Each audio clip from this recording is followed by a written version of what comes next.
Palabra y vida. Con el padre Manuel Horta, desde Sevilla.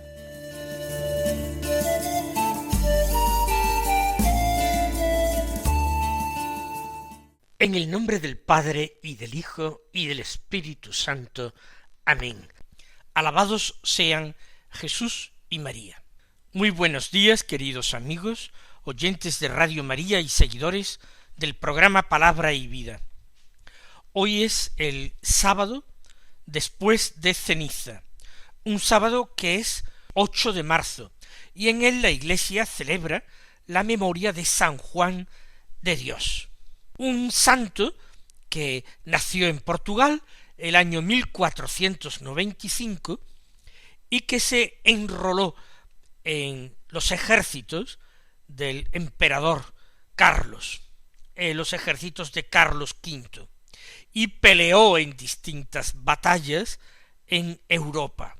Sin embargo, regresado a la península ibérica, él se establece en España y a partir de una predicación que escucha en la ciudad de Granada a San Juan de Ávila, él siente unas gracias extraordinarias de conversión. Es un sermón de San Juan de Ávila sobre el amor de Dios, el que le conmueve profundamente. Él entonces se dedica a la práctica de las obras de misericordia. Vendía libros en Granada, en la calle Elvira, pero él deja todo, abandona los libros, los da, los regala, y se va a servir a los pobres y a los enfermos. Vive en el Hospital Real de Granada y termina fundando un hospital en la misma ciudad con la ayuda de un grupo de compañeros. Después de su muerte, que tuvo lugar cuando él tenía 55 años de edad, en 1550, un grupo de sus discípulos y compañeros constituyó la Orden Hospitalaria, que tomó al final su nombre. Hoy día es la Orden Hospitalaria de San Juan de Dios. Vamos a escuchar la palabra de Dios que se proclama este sábado. Comenzaremos, como estamos haciendo esta Cuaresma, por el Evangelio, para a continuación tomar también algún otro texto de la palabra de Dios ofrecido por la liturgia de la misa este día. El Evangelio de hoy es de San Lucas, del capítulo 5, los versículos 27 al 32, que dicen así: En aquel tiempo vio Jesús a un publicano llamado Leví, sentado al mostrador de los impuestos, y le dijo: Sígueme. Él, dejándolo todo, se levantó y lo siguió. Leví ofreció en su honor un gran banquete en su casa, y estaban a la mesa con ellos un gran número de publicanos y otros, y murmuraban los fariseos y sus escribas, diciendo a los discípulos de Jesús: ¿Cómo es que coméis y bebéis con publicanos y pecadores? Jesús les respondió: No necesitan médico los sanos, sino los enfermos. No he venido a llamar a los justos, sino a los pecadores a que se conviertan. En la primera parte del texto que acabamos de escuchar, en esa primera parte Jesús llama a su seguimiento a un publicano llamado Leví, que no es otro sino el evangelista San Mateo.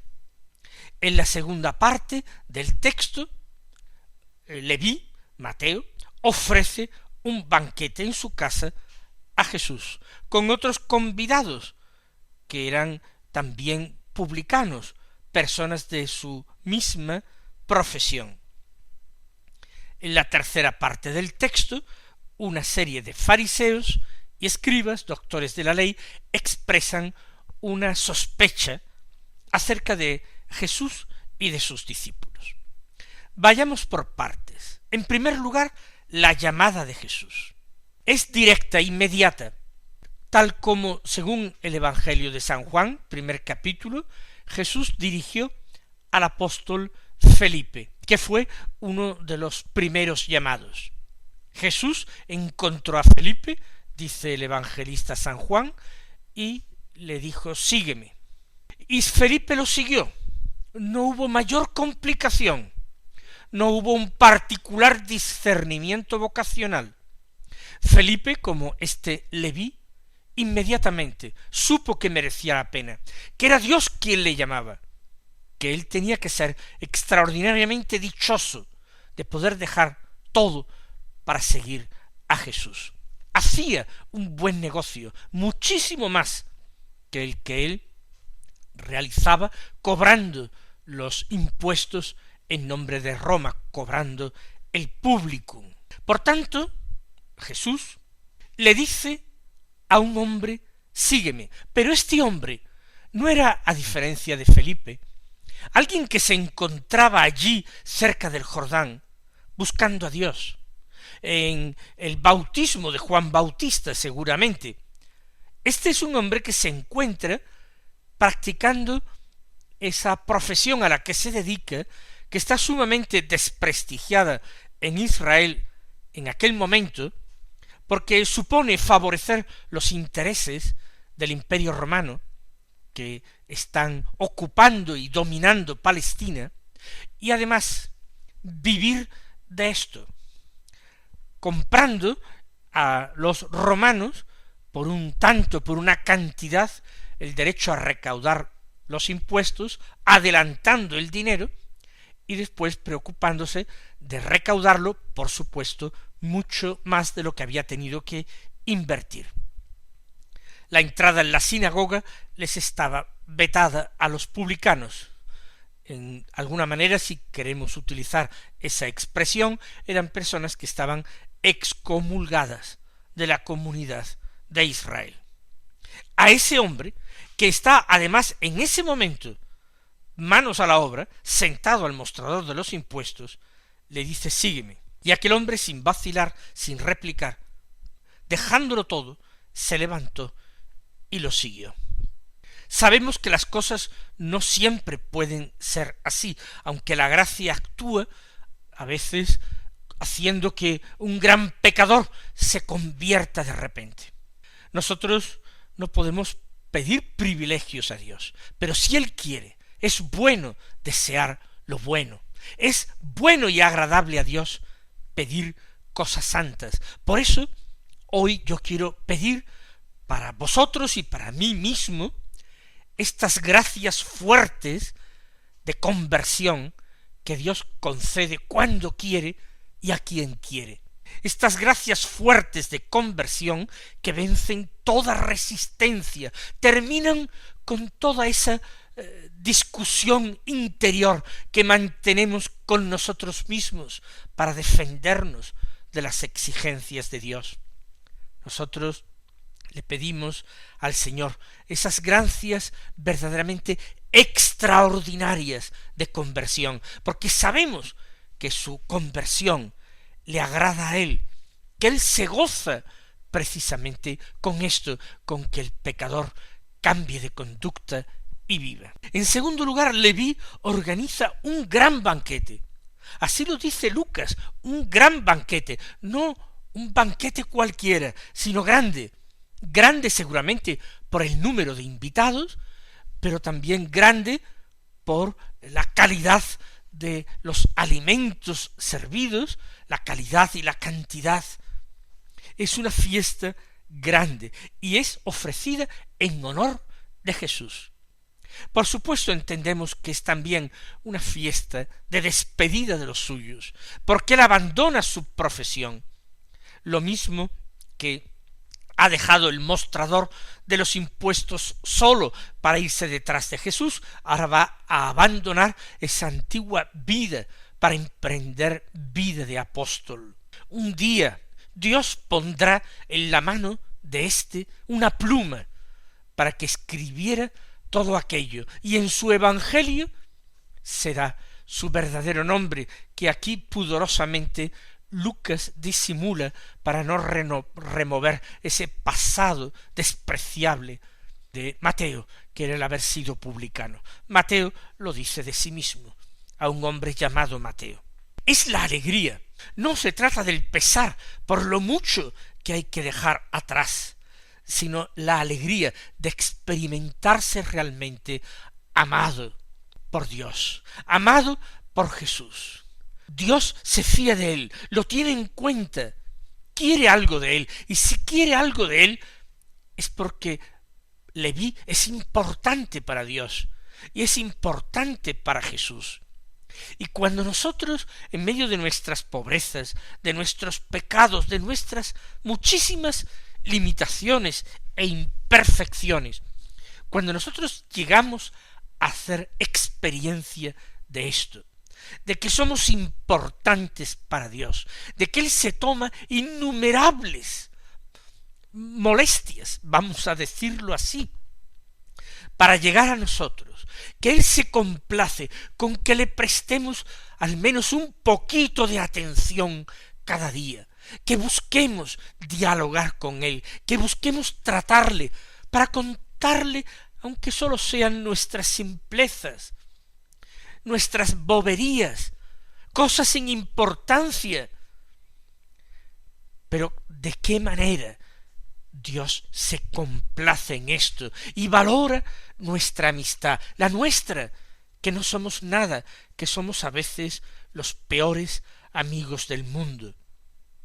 Es la alegría desbordante y el tiempo de la Cuaresma.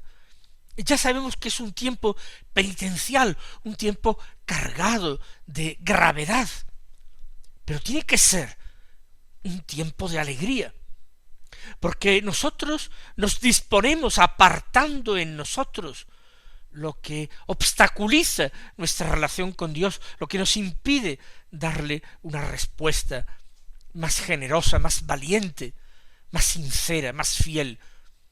Nosotros actuamos así, pero vamos descubriendo su inmenso amor, su predilección por nosotros. Vamos descubriendo lo que acabo de decir, lo muchísimo que le importamos. Por último, en la tercera parte del texto, hemos escuchado la reacción de un buen número de fariseos y escribas. Porque en la mesa hay muchos publicanos y otros. Es normal. ¿Quién se iba a relacionar con un publicano sino otros pecadores y otros publicanos? Si la gente decente, la gente religiosa, no se relacionaría con ellos. Por tanto, él invita a sus amigos, a los que quieran venir. Pero hay fariseos y escribas. Yo no creo que participen en el banquete, pero están a las puertas, se han enterado, hay jolgorio en la casa de este publicano Leví, y murmuran, y dicen a los discípulos de Jesús, que son los que quizás están rondando la puerta de la casa de Leví, le dicen: ¿cómo es que coméis y bebéis con publicanos y pecadores? Se lo preguntan a los discípulos, pero la censura se dirige contra Jesús, porque Jesús es el maestro de ellos, y porque Jesús está allí dentro, a la mesa, con aquellos hombres. Recuerden cómo ya el Señor está sufriendo esas sospechas, esa mala intención de ellos. En el Evangelio de ayer veíamos cómo son los discípulos de Juan los que acuden a Jesús, pero de una manera distinta. Ellos van con una pregunta y con un ánimo sincero de aprender. ¿Por qué esto? ¿Por qué tus discípulos no ayunan como nosotros? Pero hay un deseo sincero, mientras que en este caso, por parte de los fariseos y escribas, no hay deseo sincero de aprender cuál es la doctrina de Jesús en relación a esto. Es simplemente algo que a ellos les escandaliza en lo exterior, y quizás en el fondo de sus malvados corazones les alegra, porque así confirman esas ideas previas, esos prejuicios que tienen contra el Señor. ¿Cómo coméis y bebéis con publicanos y pecadores?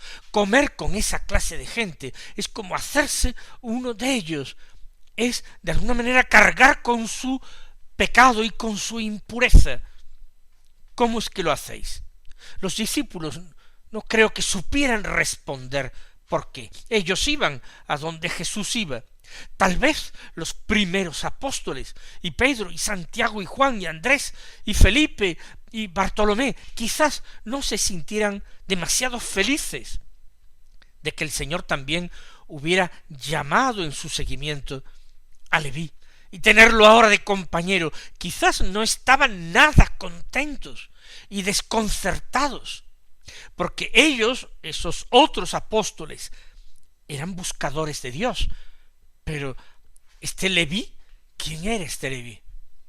Pero Jesús es el que toma la palabra y sale en defensa, no ya de los discípulos, sino en defensa también de Leví y de otros como Leví. Y dice, no necesitan médico los que están sanos, sino los enfermos. No he venido a llamar a los justos, sino a los pecadores a que se conviertan. Para eso venía el Mesías al mundo, para llamar a los hombres a la conversión a Dios. Venía para dar vista a los ciegos, para devolver el oído a quienes estaban sordos, para limpiar a los que estaban leprosos, para resucitar a los muertos, para evangelizar a los pobres. Para eso venía el Mesías, no simplemente para sentarse entre las personas religiosas, a discutir simplemente pequeños detalles de la palabra de Dios, a ver quién la comprendía mejor. No, él había venido a buscar a los enfermos para curarlos.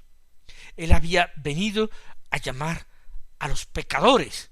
¿Para qué? Para que se convirtieran. ¿En qué? Para que se convirtieran en justos, para mostrar así la misericordia de Dios, que vuelca su amor precisamente en los que menos se lo merecen, en los pecadores. Lo malo, lo peor, lo que quizás no llegan a entender los fariseos y doctores de la ley, que así critican a Jesús y a sus discípulos, es que ellos están siendo ahora también llamados por el Mesías, también están siendo llamados por Jesús, porque ellos son también pecadores, pecadores de otra clase, pero también pecadores, y ellos también tienen necesidad de convertirse, no aumentar sus prácticas religiosas, no dedicar más tiempo a rezar o a pensar en Dios, pero quizás su conversión pasa por una conversión hacia sus prójimos, y a no dedicarse solamente a cultivar y a halagar a las personas que eran justas según su ley, sino también buscar aquellas otras ovejas perdidas de la casa de Israel, y en nombre de Dios, como pastores y maestros, atraerlas con entrañas de misericordia y dulzura y comprensión y paciencia y tolerancia, atraerlas hacia Dios. Esa era también tarea de aquellos doctores de la ley, una tarea que no desempeñaron. Ojalá al menos pudieran aplicarse estas palabras y convertirse, y ojalá nosotros también seamos capaces de aplicarnos estas palabras y convertirnos y darnos cuenta de que necesitamos a Jesús, que necesitamos un Salvador, porque sin Él nuestras vidas no tienen sentido, porque sin Él nuestras vidas están perdidas.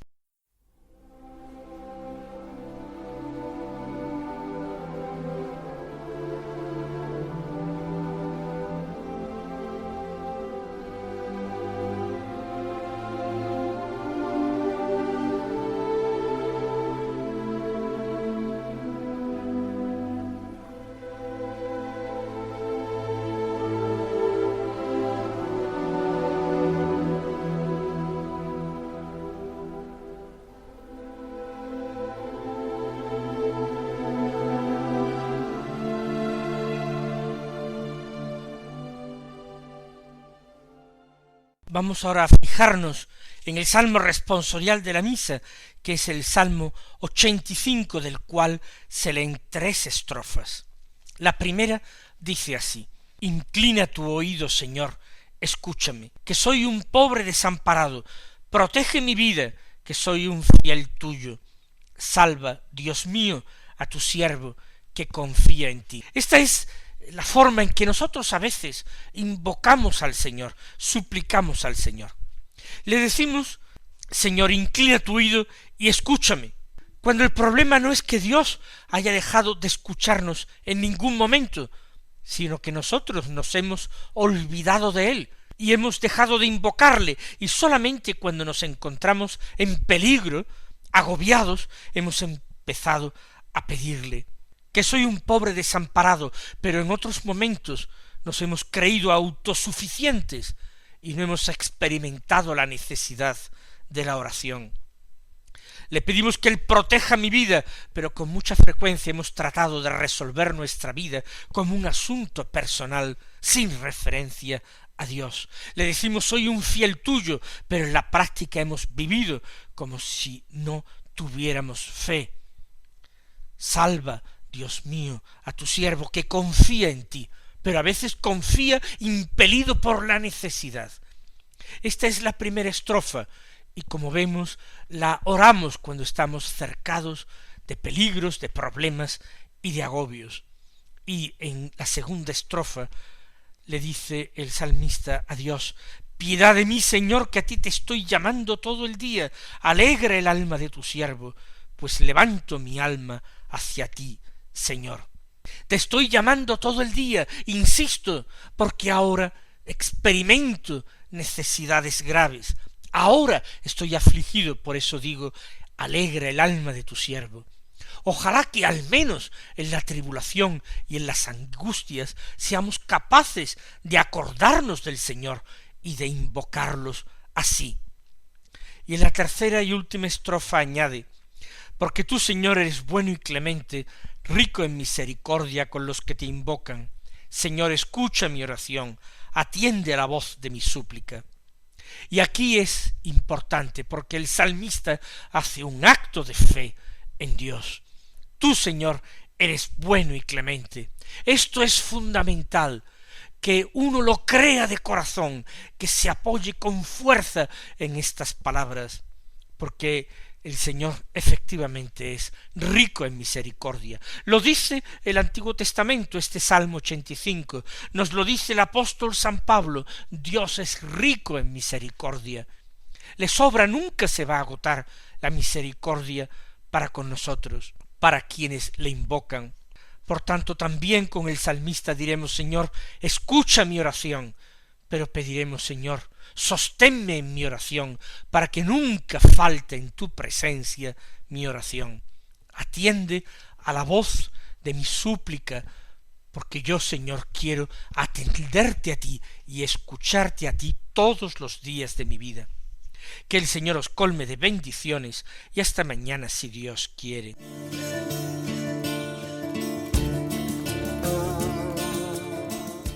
Han escuchado en Radio María Palabra y Vida, un programa que dirige el Padre Manuel Horta.